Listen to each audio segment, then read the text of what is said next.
Hello friends, welcome to Indian study पर आपका स्वागत है। दोस्तों, आज की इस वीडियो में मैं आप लोगों के लिए यूपी पुलिस कांस्टेबल और यूपी रेडियो ऑपरेटर के लिए हिंदी का मॉक टेस्ट लेकर के आया हूं।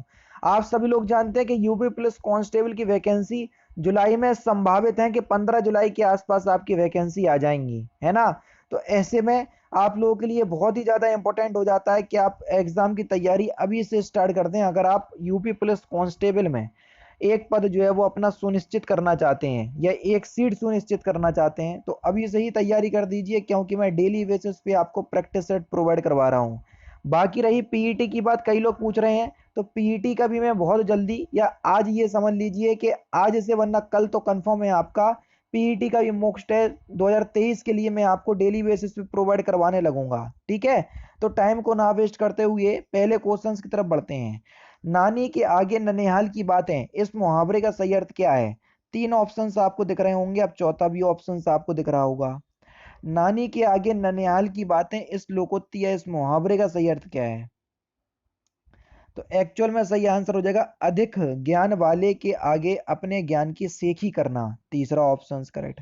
दु उपसर्ग किस शब्द में नहीं है? जल्दी से बताइए। उपसर्ग किसी भी शब्द के आगे लगाया जाता है, तो किस शब्द में दु उपसर्ग नहीं है सर? जल्दी से बताइए। तो सही आंसर क्या हो जाएगा सर? दुलारा। दुलारा शब्द में आपका दो उपसर्ग नहीं है। चौथा ऑप्शन यहाँ पर आपका बिल्कुल करेक्ट। किस शब्द में, किस समूह में सभी शब्द रंग के पर्यायवाची हैं? बढ़िया क्वेश्चन से, जल्दी से बताओ।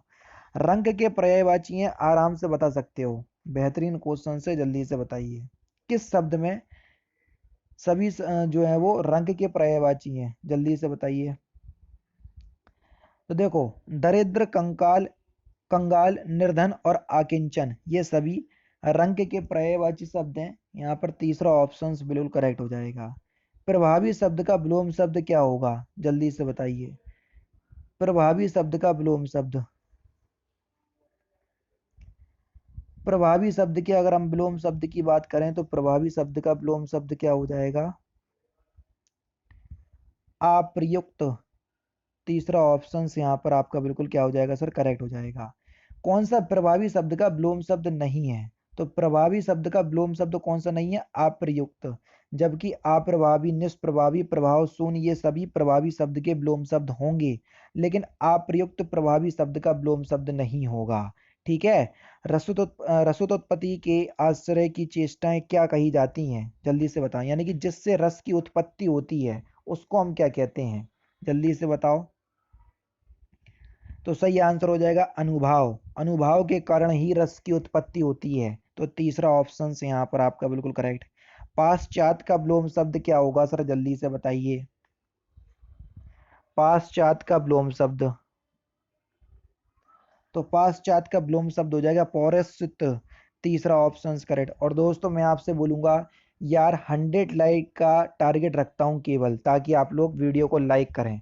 तो मेरी आपसे विनती है कि वीडियो को आप लोग लाइक जरूर कीजिए। तो तीसरा ऑप्शन फिलहाल करेक्ट करेक्ट हो जाएगा। थोड़ा नपा तुला हुआ भोजन करने वाला, वाक्यांशों के लिए एक शब्द क्या होगा? अभी वीडियो का एग्जाम हुआ, आप लोगों ने देखा, कई क्वेश्चंस तो हिंदी के ज्यों के त्यों हैं जैसे मैंने आपको पढ़ाए। अब आप लोगों को यकीन होगा नहीं, क्योंकि आप लोगों ने प्रैक्टिस करी नहीं है मेरे साथ ज़्यादा।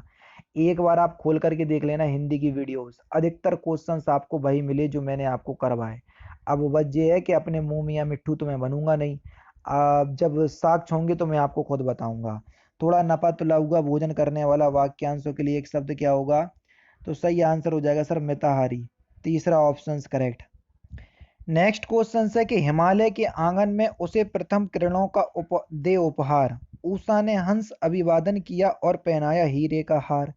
मैं आपको बताना है कि ये पंक्तियां जो हैं वो किसकी हैं, किस कवि की हैं? बढ़िया क्वेश्चन से बता सकते हो।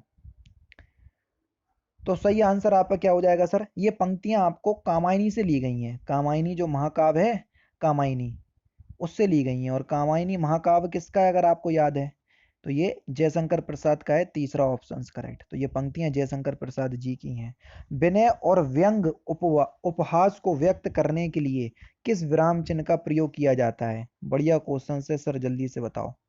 देखो, विनय हो गया, व्यंग उपहास हो गया, इसके व्यक्त करने के लिए आप किसका प्रयोग करेंगे? विनय का मतलब जैसे वाह, अब वाह के बाद आप कौन सा चिन्ह लगाओगे? डंडा बिंदी लगाओगे, और इसको हम क्या कहते हैं सर? जल्दी से बताओ। विस्मयादि बोधक चिन्ह। ठीक है, जैसे हे भगवान, अरे, ये सभी। ठीक है, तो दूसरा ऑप्शन करेक्ट। तत्सम तद्भव बने सही शब्द युग्मों का चयन कीजिए।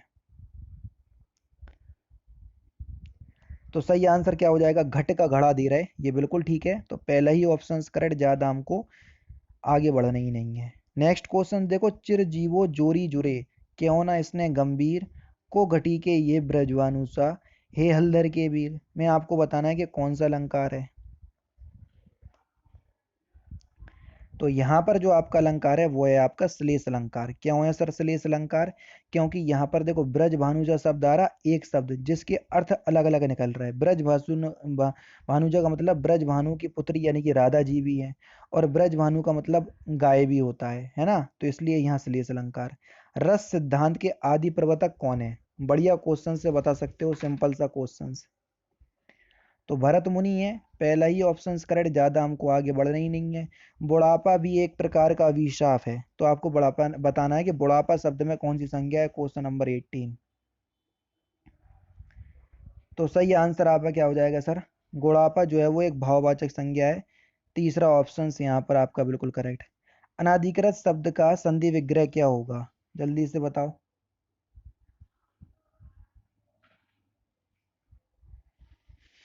अन प्लस अधिकृत, दूसरा ऑप्शन यहाँ पर आपका बिल्कुल करेक्ट हो जाएगा। वे अविकारी शब्द जो शब्दों, वाक्यों अथवा वाक्य खंडों को जोड़ते हैं उनको क्या कहते हैं? तो उनको हम समुच्चय बोधक शब्द बोलते हैं। चौथा ऑप्शन करेक्ट। वह गया था, इस वाक्य में भूतकाल का भेद बताइए, कौन सा भूतकाल का भेद है? वह गया था, तो वह गया था जो है ये आपको पूर्ण भूतकाल की पहचान करवाएगा, तो बस पहला ही ऑप्शन करेक्ट। निम्नलिखित में से सबसे पहले अपनी आत्मकथा हिंदी में किसने लिखी? बढ़िया क्वेश्चन से बता सकते हो। तो किसने लिखी? तो ये लिखी राजेंद्र प्रसाद ने। कब? 1947 में लिखी थी ये, 1947। ठीक है, तो ये भी याद कर लो। निम्नलिखित में से तत्सम शब्द कौन सा है? जल्दी से बताओ। तत्सम शब्द, सॉरी, तत्पुरुष समास कौन सा है? माफ कीजिएगा, तत्पुरुष समास का उदाहरण आपको बताना है। परीक्षा भवन यानी कि परीक्षा का भवन, बस जहां पर कारक चिन्हों का बोध हो जाए वहीं पर तत्पुरुष समास, पहला ऑप्शन करेक्ट। कौन सा एक उपन्यास जैनेन्द्र द्वारा रचित है? बढ़िया क्वेश्चन से, जल्दी से बताओ। परख, परख उपन्यास जो है वो जैनेन्द्र कुमार के द्वारा रचित है, जो कि 1929 में प्रकाशित हुआ था, है ना। मृत्यु प्लस उपरांत में संधि करने से कौन सा शब्द बनेगा? बढ़िया क्वेश्चन से, जल्दी से बताओ। मृत्यु प्लस उपरांत, देखो मृत्यु में छोटे ऊ की मात्रा और इसमें भी छोटे ऊ की मात्रा, छोटा ऊ मिलके बड़ा ऊ बनेगा, तो बड़े ऊ की मात्रा लग जाएगी। तो देखो यहाँ तो लग नहीं रही, यहाँ नहीं लग रही, यहाँ नहीं लग रही, तो एक ही ऑप्शन में लग रही, तो बस पहला ही ऑप्शन करेक्ट हो जाएगा। ज्यादा हमको आगे बढ़ रही नहीं है, क्योंकि छोटा ऊ मिलके बड़ा ऊ बनेगा, और ये किस संधि का नियम है? दीर्घ संधि का नियम है, तो मृत्यु उपरांत में दीर्घ संधि होगी। कामायनी किस प्रकार का ग्रंथ है? अभी याली बताया मैंने, कामायनी एक महाकाव्य है जिसके रचयिता कौन है? जयशंकर प्रसाद। अशोक के फूल निबंध के लेखक कौन है? बढ़िया क्वेश्चन से, जल्दी से बताओ। तो अशोक के फूल निबंध के लेखक कौन है? सर ये हजारी प्रसाद द्विवेदी जी हैं, पहला ही ऑप्शन करेक्ट। किस शब्द में दो से अधिक उपसर्ग हैं? बढ़िया क्वेश्चन से, जल्दी से बताओ। तो सही आंसर क्या हो जाएगा सर? अव्यवस्था। अव्यवस्था में तो पहले तो आ उपसर्ग हो जाएगा, तो व्यवस्था शब्द बचेगा, फिर व्यवस्था शब्द का करेंगे उपसर्ग विग्रह, तो फिर बी उपसर्ग निकलेगा। तो आ और बी दो उपसर्ग हैं, इसलिए यहाँ पर पहले ही ऑप्शन करेक्ट। रमेश ने बताया कि वह घर जा रहा है, तो आपको बताना है कि ये किस तरीके का वाक्य है। अब देखो की से वाक्य जुड़ रहा है, और की आपको किस शब्द में या किस वाक्य में देखने को मिलता है? मिश्रित या मिश्र वाक्य में। तो की से आप पहचान जाओगे कि ये एक मिश्रित वाक्य है, दूसरा ऑप्शन करेक्ट। आई प्रत्यय किस शब्द में है? प्रत्यय किसी भी शब्द में पीछे लगाए जाते हैं, है ना। तो आई प्रत्यय कहाँ पर दिख रहा है आपको? खिलाई, खिल प्लस आई, तो खिलाई शब्द में आई प्रत्यय है। अशुद्ध वर्तनी आपको बतानी है 31st में, जल्दी से बताओ। ब्रजभाषा गलत लिखा हुआ है, रा की मात्रा ऐसे लिखेगी, तो ये ब्रजभाषा का शुद्ध विच्छेद ये होगा जो मैंने लिखा। ठीक है, दुष्परिणाम शब्द का संधि विच्छेद आपको बताना है।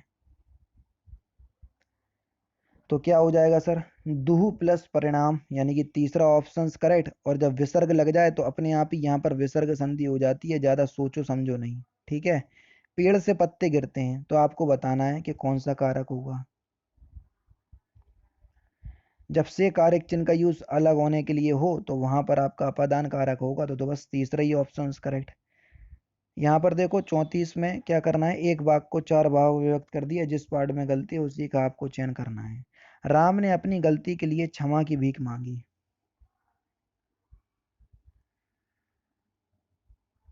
देखो, राम ने अपनी गलती के लिए क्षमा मांगी, ना कि क्षमा की भीख मांगी, तो इसके तीसरे पार्ट में गलती है, समझ रहे। क्षमा मांगी ना कि क्षमा की भीख मांगी, तो यहाँ पर तीसरे पार्ट में गलती है।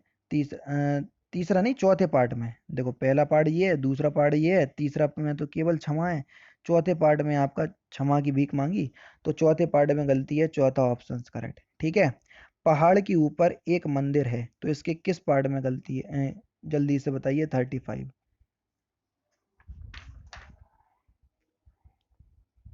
तो पहाड़ के ऊपर की जगह आएगा पहाड़ पर एक मंदिर है, तो के ऊपर शब्द नहीं आएगा, तो दूसरे पार्ट में गलती। संस्कृत भाषा के ऐसे शब्द जिनका हिंदी भाषा में प्रयोग करने पर रूप परिवर्तन नहीं होता है वे क्या कहलाते हैं, जिनका रूप परिवर्तन नहीं होता है, तो उनको हम तत्सम शब्द कहते हैं, दूसरा ऑप्शन करेक्ट। द्विवेदी योगीन रचना जय भारत के रचनाकार कौन है, तो जय भारत के रचनाकार कौन है, तो सही आंसर हो जाएगा मैथिली शरण गुप्त। पहला ऑप्शन यहाँ पर आपका बिल्कुल करेक्ट। विद्या धन उधम बिना कहो जू पावे कौन, बिना डुलाए ना मिले ज्यों पंखा को पौन। में आपको बताना है कि कौन सा छंद है क्वेश्चन नंबर 38 में। आराम से बता सकोगे, अब आराम से तभी बता सकोगे जब आपको मात्रा देखो, विद्या में देखो कितनी मात्राएं, दा और या से मिलकर बनता है, तो यहाँ पर 2 मात्राएं आएंगी क्योंकि ये संयुक्त अक्षर है, समझ रहे। संयुक्त अक्षर अपने से पहले वाले को दीर्घ कर दिया था, एक एक एक एक एक, और ये दो, सॉरी एक और ये दो। ठीक है, ये 2 और 2 4, 4 2 6, 6 2 8, 8 2 10, 2 12, 12 और 1 13, यानी कि 13 मात्राएं हैं पहले में 13 मात्राएं हैं। देख लो, 2 4 6 8, 8 9 10 और 3 13, 13 मात्राएं पहले चरण में, 13 मात्राएं हैं, और दूसरे चरण में कितनी मात्राएं होंगी, 11। तो जब 13 मात्राएं और 11 मात्राएं हैं, तो वहां पर कौन सा छंद होगा, दुआ छंद होगा। पहले ही ऑप्शन करेक्ट, ज्यादा सोचने समझने वाली बात ही नहीं है। यहाँ पर मैंने शायद 2 मात्राएं लिखी, रुको जाना जरा, यहाँ पर देखो, यहाँ 2 मात्राएं, यहाँ पर 2 मात्राएं, यहाँ एक और यहाँ 2, यहाँ एक यहाँ एक यहाँ फिर से 2, क्योंकि ये संयुक्त अक्षर है, फिर एक फिर एक। ठीक है, गिनो, 2 4 6 8, 8 2 10 और 3 13, ये मात्राएं जो मैंने गिनी ये बिल्कुल ठीक हैं। इससे पहले वाली मैंने शायद यहाँ 2 लिख दिया था, तो उसको हटा दीजिएगा, क्योंकि ये भी तो संयुक्त अक्षर है। दिया जी, यहाँ पर भी संयुक्त अक्षर है, तो यहाँ पर भी है संयुक्त अक्षर, अपने से पहले वाले को दीर्घ कर देता, होगा दुआ छंदी, बस मात्राएं गलत गिन ली थी, अब सही है। ठीक है, चलो भैया। माली आवत देख के कलियन करी पुकारी फूली फूली, चुन लिए कल ही हमारी बारी। में आपको बताना है कि कौन सा अलंकार है, क्वेश्चन नंबर 39। तो यहाँ पर जो आपका सही आंसर हो जाएगा वो क्या हो जाएगा सर, यहाँ पर जो अलंकार होगा वो होगा आपका समासोक्ति अलंकार, दूसरा ऑप्शन यहाँ पर आपका बिल्कुल करेक्ट। लास्ट क्वेश्चन देखो कि निम्नलिखित में से कौन सा शब्द युग्म जो है वो सही है, जो शब्द युग्म वो सही है उसी का आपको चयन करना है। तो इस क्वेश्चन का आंसर आप मुझे कमेंट बॉक्स में बताएंगे। ये थे दोस्तों आपके हिंदी के इंपॉर्टेंट क्वेश्चंस, जो कि आपकी आगामी परीक्षाओं के लिए बेहद इंपॉर्टेंट हैं। क्लास दोस्तों अगर आपको अच्छी लगे तो प्लीज़ दोस्तों वीडियो को लाइक और शेयर जरूर कर दीजिएगा। बाकी मिलते हैं फिर नेक्स्ट क्लास में, नेक्स्ट सेशन में। जय हिंद, जय भारत।